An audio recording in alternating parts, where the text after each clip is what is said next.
Hello student, twelfth biology का topic मानव रोग में आज हम डिस्कस करेंगे मलेरिया।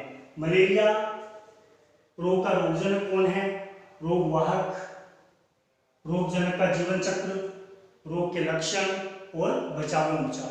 तो ये एग्जाम के पॉइंट ऑफ व्यू से वेरी इंपॉर्टेंट टॉपिक है, आज हम इसको डिस्कस करेंगे। तो मलेरिया का जो रोगजनक है वो है प्रोटोजोआ। प्रोटोजोआ, और इस प्रोटोजोआ का नाम है प्लाज्मोडियम। प्लाज्मोडियम, इस प्लाज्मोडियम की 4 प्रजातियां मलेरिया रोग फैलाती है। Number 1 Plasmodium falciparum. Number 2 Plasmodium vivax. Number 3 Plasmodium oval. और 4 है प्लाज्मोडियम मलेरिया।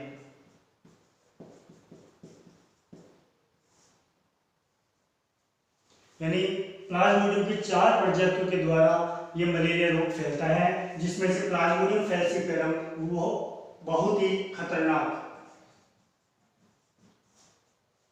प्रजाति है। वाइवेक्स प्रजाति हमारे इंडिया में सबसे ज्यादा सामान्य, इसी के द्वारा रोग फैलता है। प्लाज्मोडियम ओवेल बहुत ही कम खतरनाक है, ठीक है। और चौथी है प्लाज्मोडियम मलेरिया। क्लियर। अब है अपना अगला रोगवाहक। रोगवाहक का मतलब यह होता है कि इस रोग का, मलेरिया रोग का संचरण किसके द्वारा होता है। यानी कि ये प्लाज्मोडियम जो प्रोटोजोआ है ये मनुष्य में डायरेक्ट जो है वायु द्वारा, दूषित जल, भोजन के ग्रहण करने से नहीं आता है, ये किसी रोगवाहक के द्वारा आता है। और ये जो रोगवाहक है यह है मादा एनोफ्लीज मच्छर।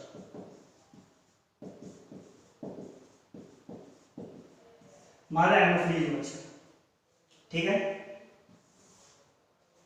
तो मादा एनोफ्लीज मच्छर के द्वारा ये प्लाज्मोडियम जो है मनुष्य के अंदर आ जाता है। वो हम अगले टॉपिक में पढ़ेंगे, जो रोगजनक का जीवन चक्र है, ठीक है, कि ये हमारे मनुष्य में किस प्रकार से ये मलेरिया का संक्रमण होता है, ठीक है।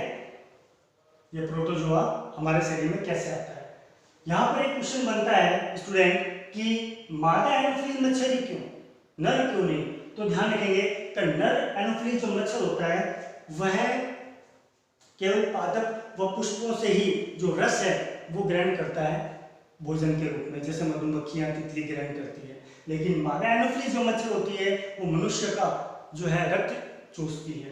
क्लियर है। इसलिए यहाँ पर रोगवाहक का अगर क्वेश्चन आ जाएगा, मलेरिया का रोगवाहक बताइए, तो वह मादा एनोफ्लीज मच्छर के द्वारा ये रोग फैलता है। क्लियर। अब है रोगजनक का जीवन चक्र।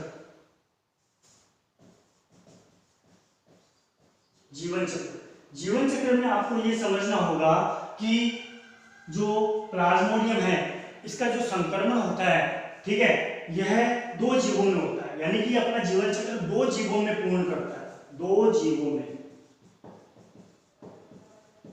पूर्ण करता है। यहां पर नंबर 1 है मादा एनोफ्लीज मच्छर और नंबर 2 है मनुष्य।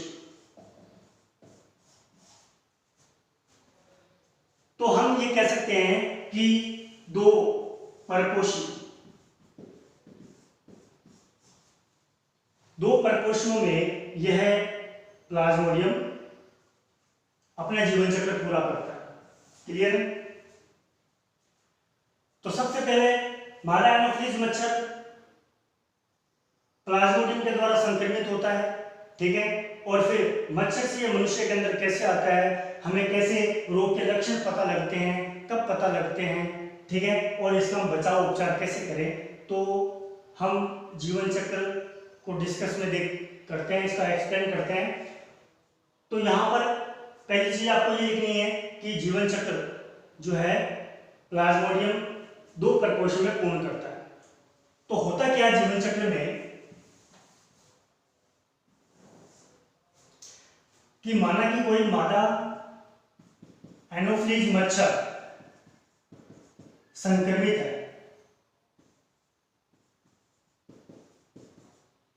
संक्रमित मादा एनोफ्लीज मच्छर है, यानी कि इस मच्छर में जो है प्लाज्मोडियम उपस्थित है और उसकी लार ग्रंथियों में पाए जाते हैं। लार ग्रंथियों में प्लाज्मोडियम की एक अवस्था होती है जिसको हम कहते हैं स्पोरोजोइट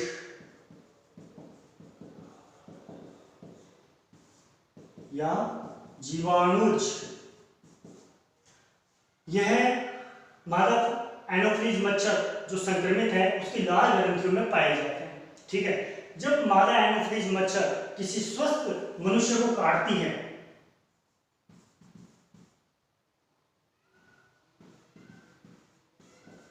स्वस्थ मनुष्य को काटने पर ये जीवाणु मनुष्य के अंदर प्रवेश कर जाते हैं। ठीक है, और यह रक्त के माध्यम से यह आ जाते हैं मनुष्य के लीवर में, यकृत में आ जाते हैं, लीवर में आ जाते हैं। ठीक है, और लीवर के अंदर जो लीवर सेल होती है, लीवर सेल्स, उसमें यह जीवाणु अलैंगिक जनन करते हैं। अलैंगिक जनन करेंगे, जैसे कि स्पोरोजोइट है। ठीक है, ये लीवर सेल है, इस लीवर सेल्स के अंदर जो है अलैंगिक जनन से ये 1 से 2, 2 से 4 ऐसे अनंत कोशिकाएं जो है अपने बना लेते हैं। तो इस प्रकार से एकदम समान आकार की ये इस प्रकार की कोशिकाएं भी बन जाती हैं। ये सारे के सारे जो है स्पोरोजोइट है। तो जब लीवर सेल में जब स्पोरोजोइट की संख्या बहुत ज्यादा हो जाती है तो ये सेल्स नष्ट हो जाती है। ये सेल्स क्या हो जाती है? नष्ट हो जाती है। इस प्रकार से ये सारे के सारे जितने भी जीवाणु हैं वो मुक्त हो जाते हैं। ये मुक्त होने के बाद में फिर और अन्य लीवर सेल्स को ये क्या करते हैं? संक्रमण करते हैं। अन्य जो स्वस्थ लीवर सेल्स है उनको ये संक्रमित करते हैं। फिर उनमें वापस वो अलैंगिक जनन चलता है, उनकी संख्या में बढ़ोतरी होती है जीवाणु की, और फिर वो सेल्स को वापस क्या करते हैं? नष्ट कर देते हैं। इसके साथ ही साथ क्या होता है कि रक्त के माध्यम से यह आरबीसी सेल्स में प्रवेश कर जाती है। आरबीसी सेल्स लाल रुधिर कणिकाओं के अंदर ये जीवाणु पहुंच जाते हैं लीवर सेल से आरबीसी के अंदर। ठीक है, क्योंकि रुधिर के अंदर आपको पता आरबीसी सेल्स पाई जाती है, उसमें वापस वही अलैंगिक जनन होगा। ठीक है, अलैंगिक जनन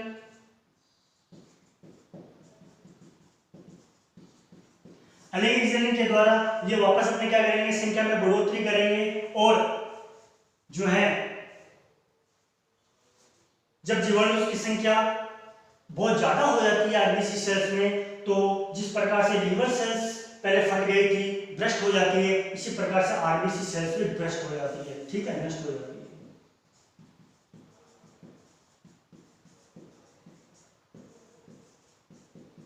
आरबीसी सेल्स नष्ट हो जाती है।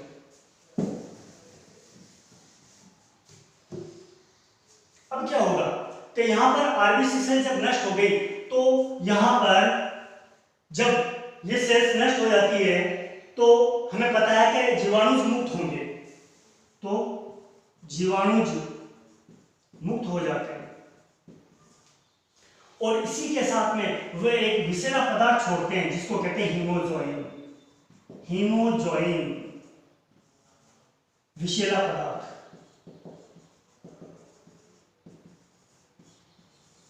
छोड़ते हैं रुधिर के अंदर। क्योंकि ये सारी की सारी प्रक्रिया कहां चल रही है? संक्रमित मनुष्य के अंदर, क्योंकि वो मनुष्य स्पोरोजोइट के आने से जो है संक्रमित हो चुका है। अब उसमें हेमोजोइन मिश्रित पदार्थ रुधिर के अंदर मिल चुका है, जिसकी वजह से हमें रोग के लक्षण पता चलते हैं और रोगी को ठंड के साथ बुखार 3 से 4 दिनों में आता रहता है। ठीक है, ठंड और बुखार ये दोनों जो है मनुष्य में पहले लक्षण दिखाई देते हैं, तो ये इस विषैले पदार्थ की वजह से होता है। क्लियर है? यहां पर स्टूडेंट जब रोगी में लक्षण प्रदर्शित होते हैं तो इसके साथ में जीवाणु की संख्या में वृद्धि रुधिर के अंदर हो रही है। ठीक है, जीवाणु की संततियां बहुत ज्यादा हो रही है, तो ये किसकी वजह से हुई? अलैंगिक जनन की वजह से। और इसके साथ में जो इसमें से जो कुछ संततियां हैं वो अन्य आरबीसी सेल्स को संक्रमित करेगी। ठीक है, और उनमें अलैंगिक जनन चलेगा, उनको फिर वो भ्रष्ट कर देगी, हेमोजोइन विषैला पदार्थ छोड़ा जाएगा और ये लक्षण होंगे। लेकिन कुछ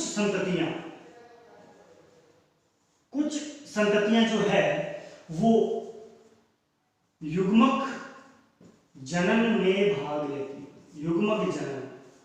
ठीक है, ये पूरी की पूरी प्रोसेस जो है मनुष्य के रुधिर के अंदर चल रही है। ठीक है, जो सेकंड परपोषी है। तो यहां पर ध्यान रखें कि कुछ संततियां कौन किसकी? जीवाणु की। ठीक है, जीवाणु की कुछ संततियां युग्मक जनन में भाग लेती है और वो बनाती है युग्मक, यानी कि मादा युग्मक और नर युग्मक बनाती है। तो गैमेटोजेनेसिस क्रिया होती है, गैमेटोसाइट बनते हैं, 2 टाइप के होते हैं, फीमेल और मेल गैमेट। ठीक है, अब ये सारे के सारे जो है ये स्थिति मनुष्य के रुधिर के अंदर है। अब इस कंडीशन में यदि इस मनुष्य को, संक्रमित मनुष्य को, अगर कोई मादा एनोफिलीज मच्छर जो पहले से संक्रमित नहीं है, ठीक है, वो अगर इस मनुष्य का रुधिर चूसती है तो ये गैमेट जो है मादा एनोफिलीज मच्छर में प्रवेश कर जाते हैं। ठीक है, तो यहां पर आप देख रहे हो कि इस प्लाज्मोडियम का जो है संक्रमण एक परपोषी से दूसरे परपोषी में कैसे हो रहा है। ठीक है, मादा एनोफिलीज मच्छर में जब ये युग्मक चले जाते हैं तो आपको पता है कौन सी क्रिया होगी कि जब मादा और नर युग्मक जब इसमें चले जाते हैं तो इसके आमाशय, मादा एनोफिलीज मच्छर के आमाशय, जिसको हम कहते हैं गट, आमाशय के अंदर यह लैंगिक जनन करते हैं। लैंगिक जनन। ठीक है, नर और मादा युग्मकों का संलयन होता है आमाशय के अंदर और वही स्पोरोजोइट अवस्था आ जाती है या जीवाणुज। आमाशय के अंदर जो है ये स्पोरोजोइट जीवाणुज अवस्था मादा एनोफिलीज मच्छर के अंदर उत्पन्न हो जाते हैं। तो यहां पर हम देख रहे हैं कि मादा एनोफिलीज मच्छर में लैंगिक जनन हुआ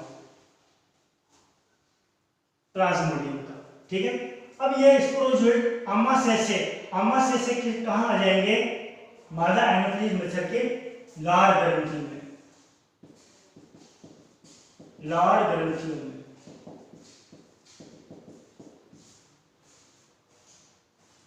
ये संगठित मादा एनोफिलीज मच्छर है जिसकी लार ग्रंथियों के अंदर स्पोरोजोइट आ चुके हैं और वापस ये जो चक्र चलता है। तो यहां पर हम देख रहे हैं कि 2 परपोषियों के अंदर ये अपना जीवन चक्र पूरा कर रहा है। तो यहां पर इसे हम इस प्रकार से डिवाइड कर सकते हैं। देखो,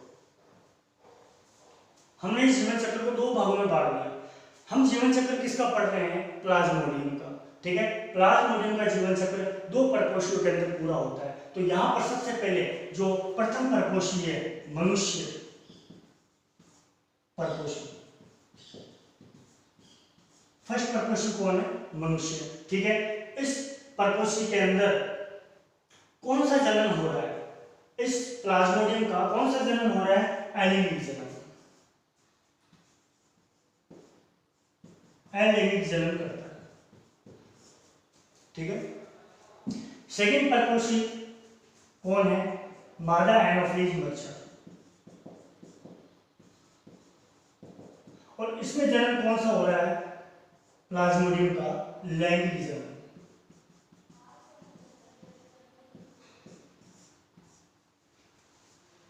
तो स्टूडेंट, जीवन चक्र वेरी इंपॉर्टेंट टॉपिक है, इसको हम वापस से एक बार इसका रिव्यू देखते हैं। तो सबसे पहले संक्रमित मादा एनोफिलीज मच्छर है जिसकी लाल ग्रंथियों के अंदर स्पोरोजोइट, प्लाज्मोडियम की एक अवस्था है स्पोरोजोइट, वह पाई जाती है। जब ये संक्रमित मादा एनोफिलीज मच्छर किसी स्वस्थ मनुष्य को काटती है, ठीक है, तो उसके रुधिर के अंदर ये स्पोरोजोइट चले जाते हैं मनुष्य के। तो मनुष्य के रुधिर के अंदर, रुधिर के माध्यम से ये कहां चले जाएंगे? लीवर के अंदर चले जाएंगे और इस लीवर की सेल्स के अंदर वो एलिंगिक जनन करेंगे, ठीक है। स्पोरोजोइट, प्लाज्मोडियम की अवस्था स्पोरोजोइट, वह एलिंगिक जनन करेगी और अपनी संख्या के अंदर अनंत वृद्धि करेगी।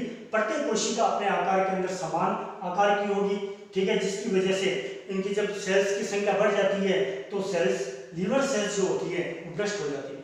जीवाणु सेल्स जो है उनकी संख्या में वृद्धि होने पर लीवर सेल्स फट जाती है और फिर वे जीवाणु मुक्त हो जाते हैं, वो अन्य लीवर सेल्स को संक्रमित करके इसी प्रकार का वापस जो है दोहराते हैं, ठीक है। और रुधिर के माध्यम से कुछ जीवाणु जो है आरबीसी को संक्रमित करते हैं। आरबीसी को संक्रमित करके वो जीवाणु जो है उसमें एलिंगिक जनन करते हैं। एलिंगिक जनन जब वो करते हैं तो वही प्रक्रिया होती है कि जीवाणु की संख्या में जब वृद्धि ज्यादा हो जाती है तो वो आरबीसी सेल्स भ्रष्ट हो जाती है, नष्ट हो जाती है, ठीक है। और उसके साथ में ही ये जो स्पोरोजोइट है वो हीमोजोइन विषैला पदार्थ स्रावित करते हैं, जिसकी वजह से रोगी को ठंड और बुखार के लक्षण दिखाई देते हैं हर 3 से 4 दिन के अंदर, ठीक है। और कुछ संततियां जो है आरबीसी सेल्स के फटने से, कुछ संततियां जो रिलीज हुई वो जो है युग्मक जनन में भाग लेती है और मादा और युग्मक बनाती है। तो यहां पर क्वेश्चन आता है कि लीवर सेल्स में और आरबीसी सेल्स में क्या डिफरेंस है, ठीक है। लीवर सेल्स और आरबीसी सेल्स में यहाँ पर डिफरेंस क्या है? तो यहाँ पर हम देख सकते हैं कि लीवर सेल्स में केवल एलिंगिक जनन हुआ, आरबीसी सेल्स के अंदर एलिंगिक जनन भी हुआ, विषैला पदार्थ भी छोड़ा गया, ठीक है, जिसकी वजह से हमें लक्षण दिखाई दिए। और तीसरी चीज आपको क्या दिख रही है? युग्मक जनन क्रिया, ठीक है ना। तो ये सारी की सारी जो है आरबीसी सेल्स के अंदर ही होती है, किसकी? स्पोरोजोइट के जीवाणु की। तो यहाँ पर ये क्वेश्चन भी एक इंपॉर्टेंट बनता है टॉपिक, ठीक है, कि लीवर सेल्स के अंदर और आरबीसी सेल्स में जो है स्पोरोजोइट के जीवाणु का जो है संक्रमण आप बताइए। तो यहाँ पर हम देख रहे हैं कि ये पूरी अवस्था जो है मनुष्य के अंदर स्पोरोजोइट की चल रही है और ये अब मनुष्य पूर्ण रूप से संक्रमित है। जब इसको कोई स्वस्थ मादा एनोफिलीज मच्छर जो पहले से संक्रमित नहीं है, ठीक है, वो जब मनुष्य का रक्त चूसती है तो मादा एनोफिलीज मच्छर में क्योंकि वो भोजन के रूप में ग्रहण कर रही है, ठीक है, तो वो आमाशय के अंदर जो है रुधिर जाता है, उसके साथ में मादा और अंदर युग्मक चले जाते हैं स्पोरोजोइट के जीवाणु के जो है ये युग्मक जो है ये आमाशय के अंदर चले जाते हैं और आमाशय के अंदर ये लैंगिक जनन करते हैं, जिसकी वजह से जो है स्पोरोजोइट जीवाणु की प्रथम अवस्था जो संक्रमित अवस्था है वो आ जाती है। तो यहां पर वापस ये चक्र लगातार चलता रहता है, तो इस प्रकार से जो है आप इसको एक्सप्लेन कर सकते हो। तो यहां पर लक्षण जो तीसरा टॉपिक अपना है 4 नंबर, सॉरी, रोग के लक्षण। तो मनुष्य के अंदर रोग के लक्षण आप ये बता सकते हो। तो रोगी को हर 3 से 4 दिन के अंदर बुखार, ठंड आना, इसके साथ में उल्टी, जी मचलाना,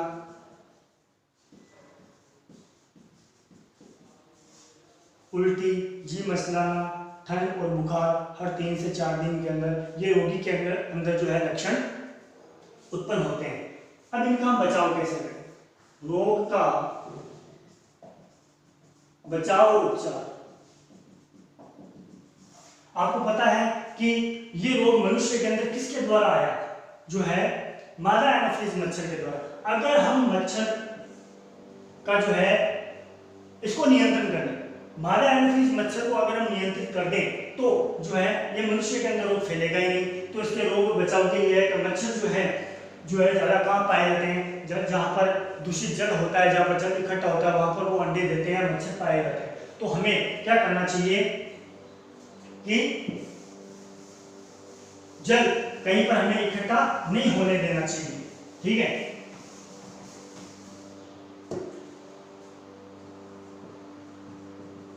दूषित जल कहीं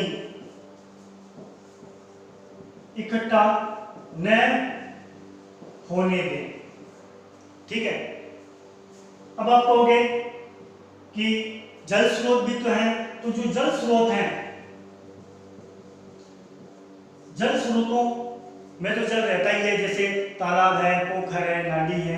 तो जल स्रोतों में गंबूसिया मछलियां, मछली की प्रजाति गंबूसिया,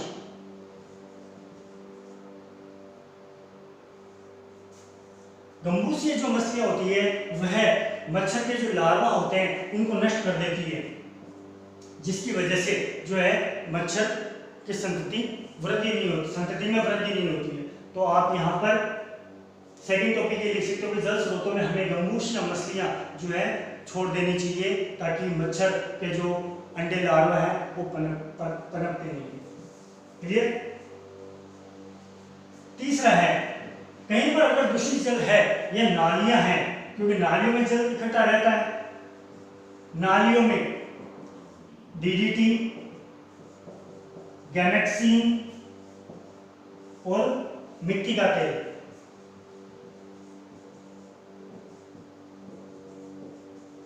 का छिड़काव करना चाहिए।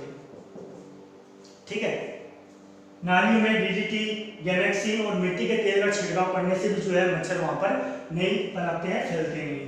क्लियर है? और हमें जो है रात को सोते समय मच्छरदानी का प्रयोग करें। मच्छरदानी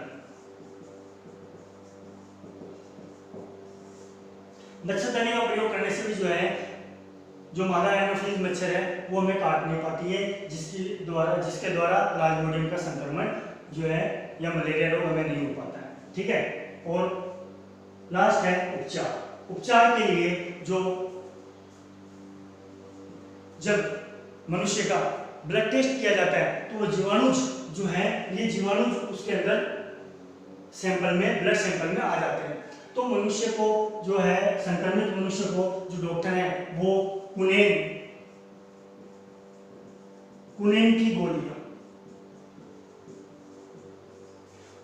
गोलियां खाने के लिए देता है। कुनेन सिंकोना ऑफिसिनेलिस जो औषधीय पादप है, ठीक है ना, तो उससे प्राप्त बनाई जाती है। कुनेन की गोलियां जो है रोगी को प्रतिदिन 300 मिलीग्राम प्रतिदिन ये गोलियां खाने के लिए दी जाती है। ठीक है, इसके द्वारा जो है हम इसका उपचार कर सकते हैं। तो यहाँ पर हमने मलेरिया रोग के बारे में बिल्कुल डिटेल से हमने पढ़ा, रोग जनक के बारे में, रोग वाहक के बारे में। ठीक है, और 3 नंबर रोग जनक का जीवन चक्र, फिर हमने रोग के लक्षण और उसके बचाव और उपचार पढ़े हैं। आपको ये अच्छे से अगर समझ में नहीं आया है तो वापस वीडियो को रिवाइंड करके आप इसको देख सकते हो, समझ सकते हो। ठीक है, और आपको जो नोट्स दिए गए हैं उन नोट्स को आपको कॉपी के अंदर उतारना है और अच्छे से आपको ये पढ़ना है, क्योंकि एग्जाम पॉइंट ऑफ व्यू से वेरी इंपॉर्टेंट टॉपिक है मलेरिया। Thank you.